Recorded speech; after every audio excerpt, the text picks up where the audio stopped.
Great Girls. I'm Danielle. I'm Charlie. And it's our show. We're going to do our show. So on today's episode, we got performance tips and what not to do. Mm-hmm. And, hey, it's Mario Day. If we get it out in time, I guess. If we get it out in time. I guess it's Mario Day. If we don't get it out in time, hey, yesterday was Mario Day. Oh, gosh. We'll see. Or if you're watching it tomorrow, okay, yeah. Sometime. Time. Mm-hmm. Time all actually exists right now, so it's Mario Day. True. I am feeling rather 16 champing at the bit. Champing at the 16-bit. At the 16-bit. Very good. Yeah, so let's see some performance tips, Charlie. What you got? You got anything like what do you love about performing, or like what do you have any tips? Oh, well, so I got a lot of things I love about performing.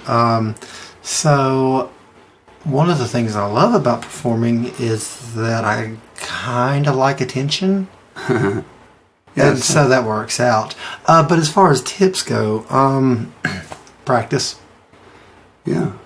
Gosh, don't call me out like that. I know.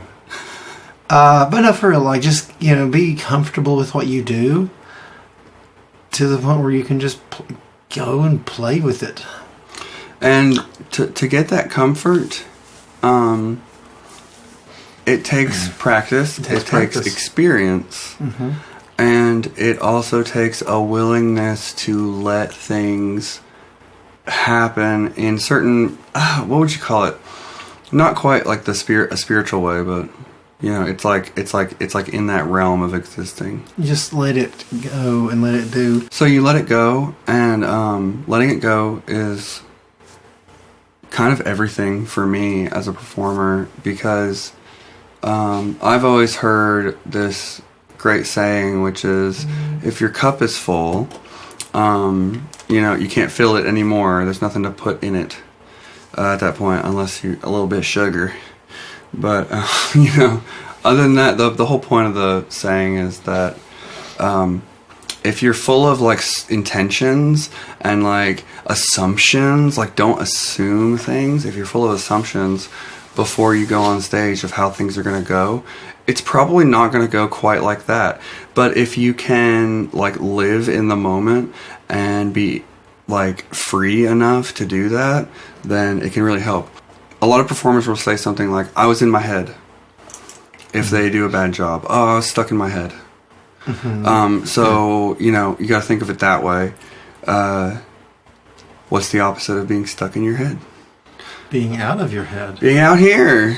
So there's a certain connection that I'm addicted to with performing on stage. There's a certain connection with people that you gain. And again, I also like being the center of attention. What else you got for tips? Well, so you said something about experience. Yep. Do you know how you get experience? How's that? You gotta mess up a few times. That's true. I think musicians and artists are constantly evaluating. Mm-hmm. There's, like, the good ones at least. There's a part of, looking back on a performance and evaluating. But don't be too hard on yourself. That's another good tip. Yeah. Don't be too hard on yourself, because the thing about it is, making mistakes is a part of learning. Mm-hmm. And also, I've had performances where I've been like, I sucked, and then I'll see videos played back, and I'll be like, God damn, what the heck? I was killing it. And then I think back to how I felt at the time, and I didn't feel as good about it.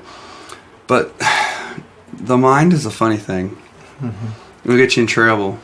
It will. That's why I try not to think. Yeah, you stay out of your head. Yeah.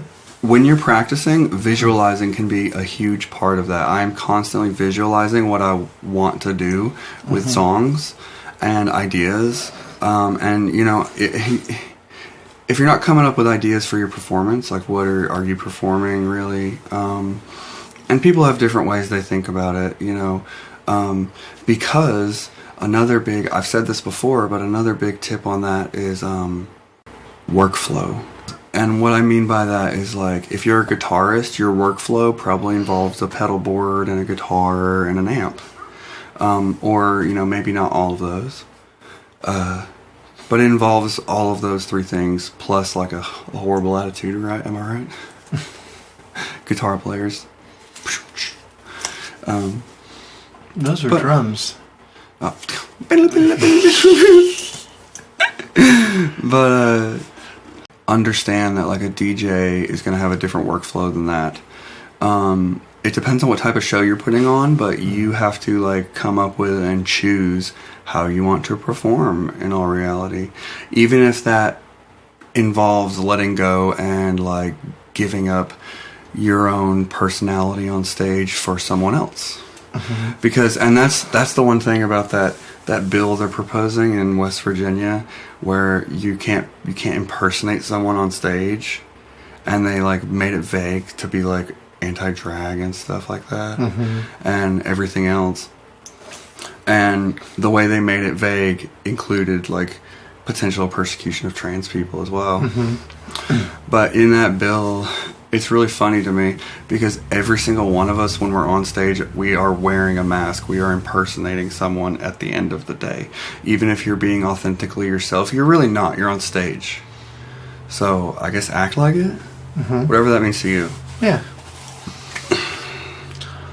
I have seen at least one performer who he acted on stage the same way he did in his bedroom, but that was a whole thing. But that's still work, something you work at. That's something you have to work at. Oh yeah, like being able to feel, exist on a stage as though you were just in your bedroom is all a mask all on its own. Honestly. Yeah, I mean, one thing we as performers seek with our authenticity, which is an important part of like the musical narrative.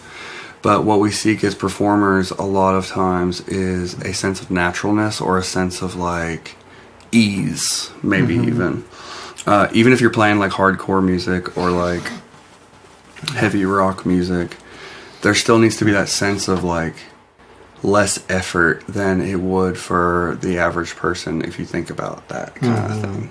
Because that's what impresses us really. I think of stage performers almost the same as I think of, I think of almost the same as like other types of performers. Okay, Charlie, so give me something you don't like about performing, or something like performance no-nos.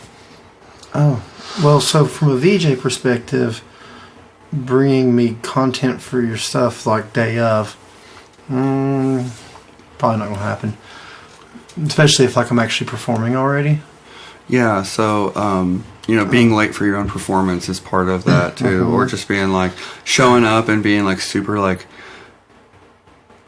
Certain performers sometimes are like they just like don't know what it even takes to do the job that the people are doing to prop them up.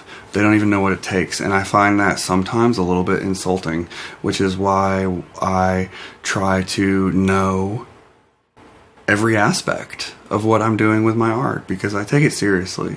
And you don't have to take it seriously, but at that point, the chances of you remaining a local band are like probably about 100%. For sure. In all reality.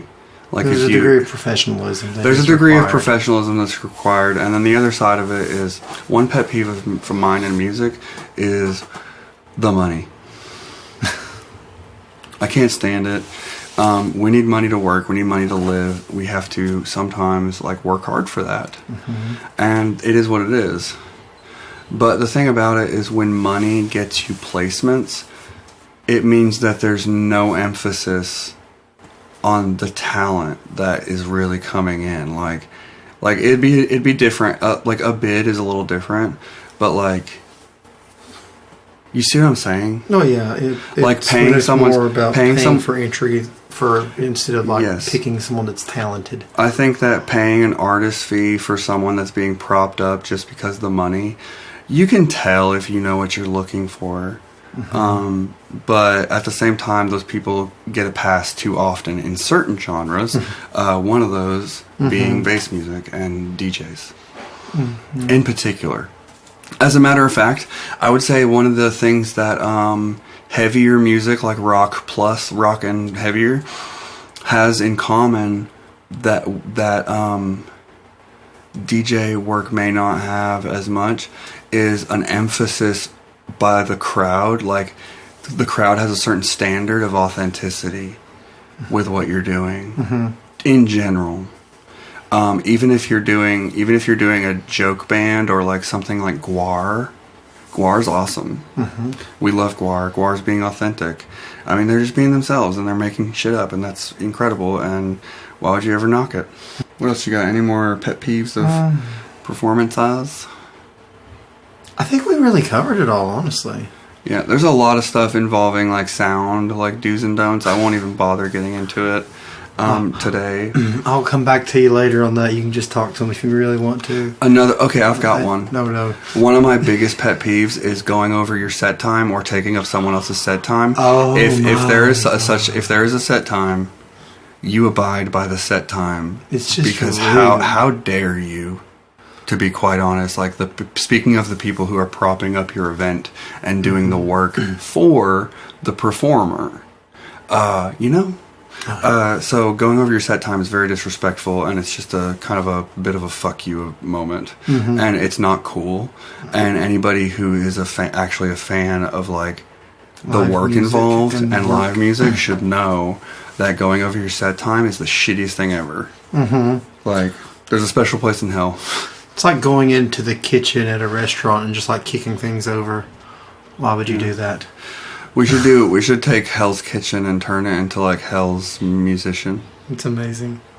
Well, and I'll be like, finally some good fucking music. My God. This is Alright, we'll see you later. Bye, see Scrape you. Girls. Bye. See you.